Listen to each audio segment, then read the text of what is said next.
ओम नमो भगवते रुद्राय। आप सभी शिव भक्तों को मेरी ओर से प्रणाम। स्वागत करता हूं आप सभी का सनातन धर्म गिरीशानंद शास्त्री यूट्यूब चैनल पर। मेरी माताओं को ये 6 धार्मिक कार्य कभी नहीं छोड़ने चाहिए। मेरी माताएं घर की नींव है।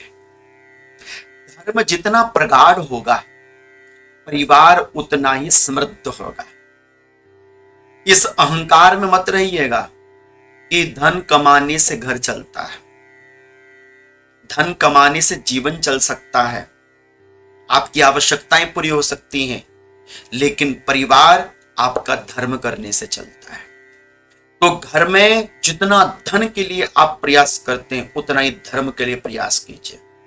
और मैं इसलिए ये जो वीडियो बना रहा हूं अपनी माताओं को समर्पित कर रहा हूं। मेरी वो समस्त माताएं जो धार्मिक हैं और सबसे अधिक प्रेम करने वाली मेरी माताएं जो धर्म की ध्वजा है। आप ना होना मेरी मां तो घर की कोई कीमत नहीं है। आपसे ही घर चलता है और माता ही घर बनाती भी है।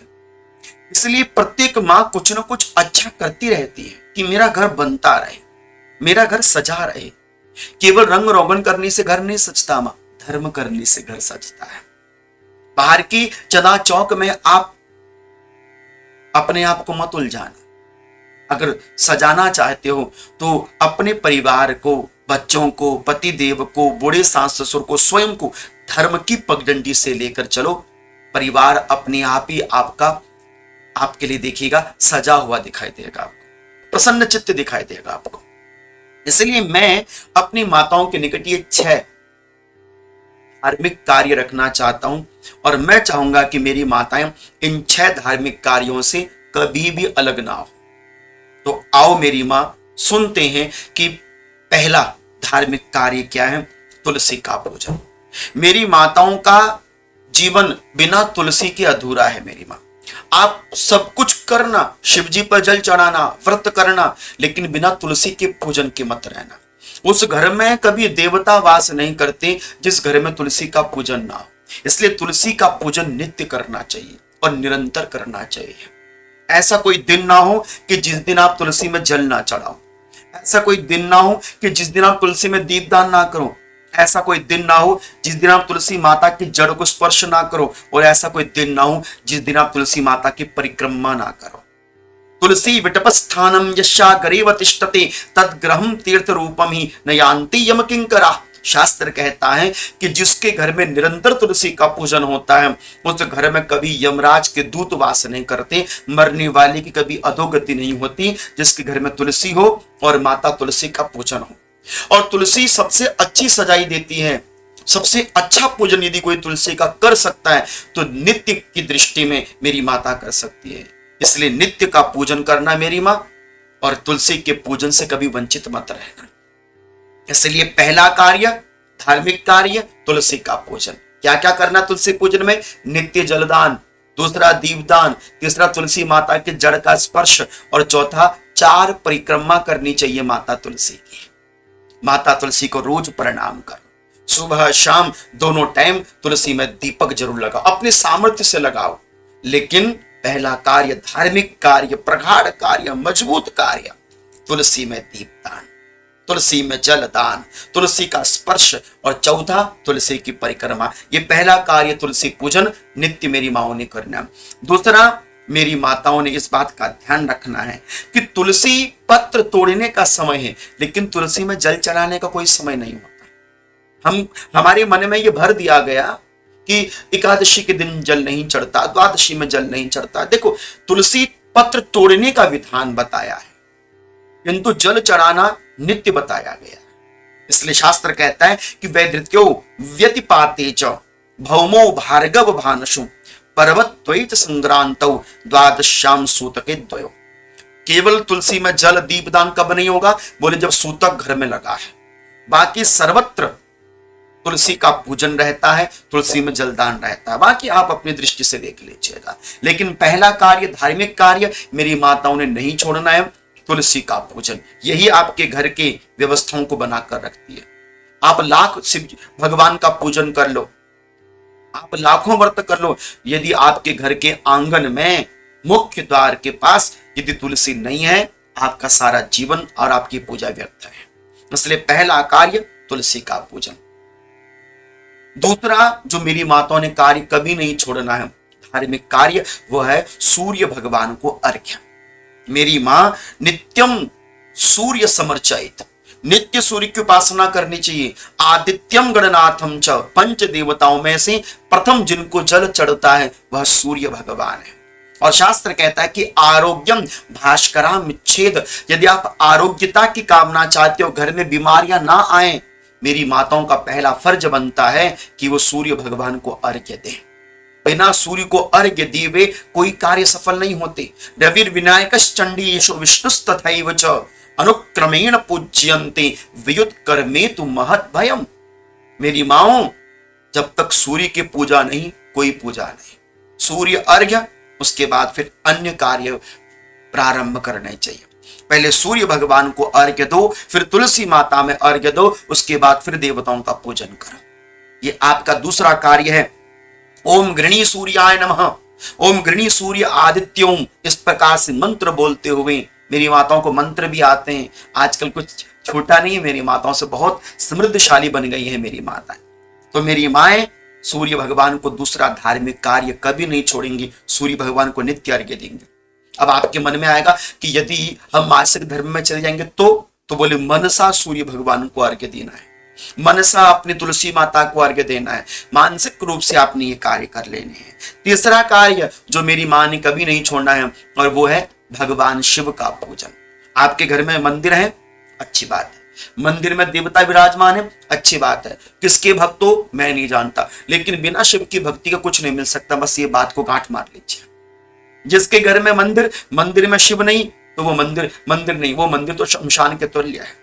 और सच्चा जो साधक है वो बिना शिव की भक्ति का कुछ प्राप्त नहीं कर सकता। आपके घर में छोटा सा शिवलिंग हो, नर्मदेश्वर हो, स्फटिक हो, जो भी शिवलिंग हो, लेकिन मैं चाहूंगा कि नर्मदेश्वर शिवलिंग हो, एक ही शिवलिंग हो, अपने घर में रखो और नित्य भगवान शिव का पूजन करो। यदि आप रोज शिवालय नहीं जा पाते हैं, आपके घर में शिवलिंग हो और रोज शिवलिंग में जल चढ़ाओ, थोड़े से काले तिल चढ़ाओ, ओम नमो भगवते रुद्राय, इस मंत्र का जप करो। अपने बाबा से, अपने महादेव से प्यार करो। मेरी माताओं की भक्ति से मेरे बाबा बहुत जल्दी रीझ जाते हैं, क्योंकि मेरी माँ ये धर्म की पताका है। मेरी माँ शक्ति स्वरूपा है। जितना जितना मेरी माँ भगवान शिव का पूजन करती है ना, उतना उतना घर के अंदर वैभव बढ़ता है। जब मेरी माँ गणेश जी का पूजन करती हैं तो घर में ज्ञान वृद्धि होती है। जब मेरी माँ कार्तिकेय जी का पूजन करती हैं तो बच्चों के अंदर पुरुषार्थ उत्पन्न होता है। जब मेरी माँ गौरा जी का पूजन करती हैं तो अखंड सौभाग्य मिलता है। जब मेरी माँ नंदी जी का पूजन करती हैं तो घर के अंदर धर्म की प्रवृत्ति बढ़ती है। और जब मेरी माँ शिव की जलहरी पर जल चढ़ाती हैं तो घर के अंदर खुशहाली उत्पन्न होती है। और जब मेरी माँ भगवान शिव के लिंग में जल चढ़ाती है, शिवलिंग में जल चढ़ाती है, तो पूरा घर शिवमय हो जाता है। मेरी माँ सब कुछ छोड़ना, लेकिन शिव की पूजा कभी मत छोड़ना। ये निवेदन करता हूं मेरी माँ, आप कभी दुखी नहीं रहेंगे, कभी हताशा निराशा आपके जीवन में नहीं आएंगी। सब शिव पर छोड़ दो और शिव ही पर छोड़ दो। तुम शिव के हो, शिव तुम्हारे, इस भरोसे के साथ मेरी मां ने तीसरा धार्मिक कार्य करना है, नित्य शिव पूजन करना। जिस दिन तुमसे शिव का पूजन नहीं होगा उस दिन निराहार हो जाना कि मैंने ऐसा कौन सा पाप कर दिया कि मैं शिव का पूजन नहीं कर सकी, मैंने ऐसा कौन सा पाप कर दिया कि आप शिव जी पर जल नहीं चढ़ा सकी, आज मेरे से ऐसा क्या हो गया कि मैं शिव जी तक नहीं पहुंच सकी। इसलिए रोज शिव का पूजन करो। रोज छोटा सा एक जलहरी लो, लोटा जल का, उसमें थोड़े से काले तिल डालो, शिव जी पर जल चढ़ाओ और शिवलिंग के ऊपर थोड़े से काले तिल चढ़ाओ। बाबा को बस आपकी भक्ति और आपका दिया हुआ समय बहुत प्रिय लगता है। इसलिए मेरी माँ ये तीसरा कार्य कभी नहीं छोड़ेंगी। कौन सा? शिव पूजन। खुद भी स्वयं भी पूजा करना, बच्चों से भी पूजा करना। और मैं भरोसे से कहता हूं कि मेरी माँ इस बात को कभी, जो मैं बता रहा हूं, मेरी माँ कभी छोड़ेंगे नहीं। विश्वास करके देखना माँ, बहुत काम बनेंगे आपके। पहला शिव जी पर जल, दूसरा काला तिल, तीसरा वाणी में मंत्र। कौन सा जपोगी मेरी माता? ओम नमो भगवते रुद्राय। ये तीसरा कार्य। चौथा धार्मिक कार्य जो मेरी माँ ने कभी नहीं छोड़ना, क्या? बोले दहेली की पूजा। दहेली समझते हैं? चौखाट मतलब एंट्रेंस, जहां से आप घर के अंदर प्रवेश करते हैं। सुबह का समय हो, जल्दी उठना चाहिए, जल्दी उठकर घर में झाड़ू पोंछा करना चाहिए, और झाड़ू पोंछा करने के उपरांत नहा धोकर सूर्य को अर्घ्य देकर, तुलसी माता में अर्घ्य देकर, जो आपके घर की चौखाट है ना, देहली, देहली के सामने एक जल का लोटा रख देना चाहिए, और अपनी देहली में एक पुष्प रख दीजिए, या अपनी देहली के पास चौंतिल डाल दीजिए, या अपनी देहली के पास ज्यादा कुछ नहीं तो एक तिलक चंदन लगा दीजिए, चाहे किनारे पर लगा दो, चाहे जल का लोटा रख दो, चाहे पुष्प रख दो। ये मत सोचना दुनिया वाले क्या कहेंगे, कि क्या जादू टोना टोटका करते रहते, नहीं। मैं आपको बताता हूं, हमारे शास्त्रकारों ने बताया कि घर की जो मुख्य देहली होती है, यहीं से ही सारे दोष प्रवेश करते हैं, यहीं से ही सारे कार्य बनते हैं। हिरण्याकश्यप को भगवान ने मारने के लिए इसी देहली का प्रयोग किया था, इसलिए मेरी माता कभी देहली पर नहीं बैठती, इसलिए कोई देहली से वस्तु आर पार नहीं ली जाती, देहली से किसी को प्रणाम नहीं किया जाता, देहली से किसी के साथ वार्तालाप नहीं किया जाता, या तो देहली से अंदर या देहली से बाहर। इसलिए मैं दहलीज की नित्य पूजा करनी चाहिए, और पूजन में एक जल का लोटा रख दो, एक पुष्प रख दो, नहीं तो ज्यादा कुछ नहीं, एक छोटा सा स्वास्तिक का चिन्ह अपनी देहली के कोने पर बनाओ, और रोज देहली को साफ सुथरा रखो। देहली में गंदगी जमा नहीं होनी चाहिए। आपकी चौखाट पर कोई ऐसी वस्तु जो जो देखने में अच्छी ना हो, वो वस्तु आपके द्वार पर, आपकी देहली पर नहीं होनी चाहिए। नित्य देहली का पूजन मेरी माताओं ने करना चाहिए, देहली को अच्छी तरह से साफ सुथरा करना चाहिए, क्योंकि वहीं से ही समस्त देवताओं का आगमन, वहीं से पितरों का आगमन, और वहीं से आपके घर में समृद्धि बढ़ती है, और वास्तु दोष का समाधान हो जाता है। कहां पर? जो नित्य देहली का पूजन करती है मेरी माता। इसलिए नित्य देहली का पूजन हो, और नित्य देहली में आपने एक जल का लोटा रख देना चाहिए, किसी भी किनारे पर, दाहिने हाथ पर रख दो, अच्छी बात है, लेकिन देहली का पूजन मेरी माताओं ने नित्य करना चाहिए।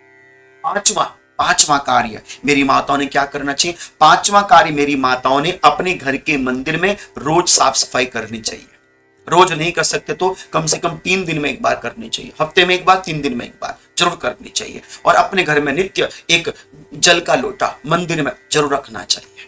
ये मेरी माताओं ने धार्मिक कार्य कभी नहीं छोड़ना। मेरी माताओं को चाहिए कि वो रोज अग्नि का दर्शन करें, जो आपके घर में चूल्हा जलता है उसको प्रणाम करें। दूसरा, मेरी माता क्या करें? बोले गाय का दर्शन करें। तीसरा, चौथा, मेरी माताएं प्रणाम करना किसी को ना छोड़े।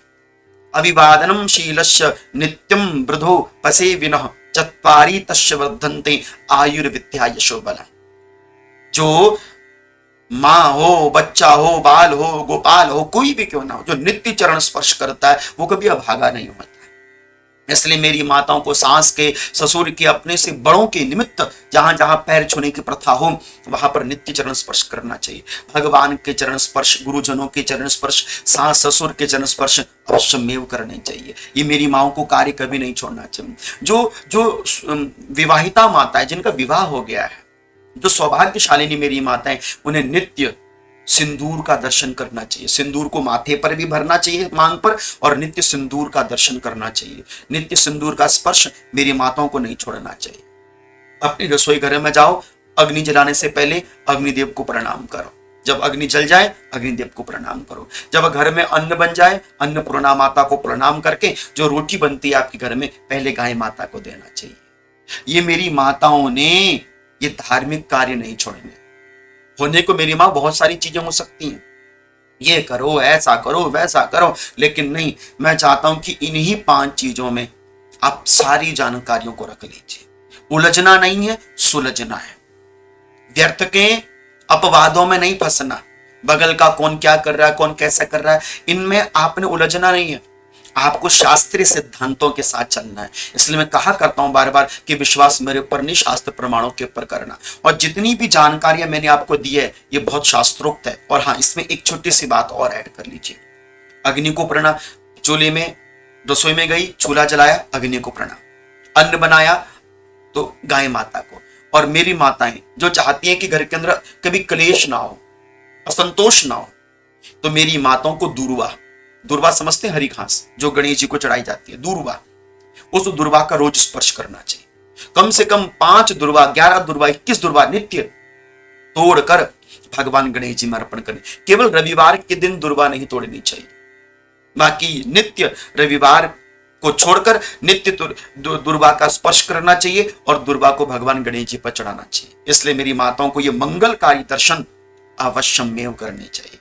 और मुझे भरोसा है कि मेरी माताएं अपने इस लाल की बात को जरूर समझेंगी और करेंगी इन 5 धार्मिक कार्य। और आप जब इन 5 धार्मिक कार्यों को करेंगे, बदलाव आपके जीवन में जरूर होगा। मेरी माँ नित्य शिव जी पर जल चढ़ाना, मेरी माँ नित्य शिव जी पर काले तिल चढ़ाना, मेरी माँ नित्य ओम नमो भगवते रुद्राय इस मंत्र का जप करना। आपसे ही घर बनता है, आपसे ही घर बसता है। चाहो तो घर को उजाड़ सकते हो, चाहे तो घर को बसा सकते हो। इसलिए मैं अपनी माताओं को ये 5 चीजें अर्पित करता हूं। और मेरी धार्मिक माताएं मेरी इन दी गई 5 बहुमूल्य जानकारियों को अपने जीवन में लेंगी। अच्छी लगी वीडियो तो अपनी अच्छे मित्रों को इस वीडियो को शेयर करना। आप भी और दूसरे भी धर्म से जुड़ सकें, सनातनीय पद्धति पर चल सकें। बस मेरा इतना ही दायित्व आपके निमित्त था, मैंने बताया, बाकी करना आपने है। इसी भरोसे के साथ मेरी माताओं को, समस्त इस वीडियो को सुनने वाले भक्तों को ओम नमो भगवते रुद्राय, ओम नमो भगवते रुद्राय, ओम नमो भगवते रुद्राय।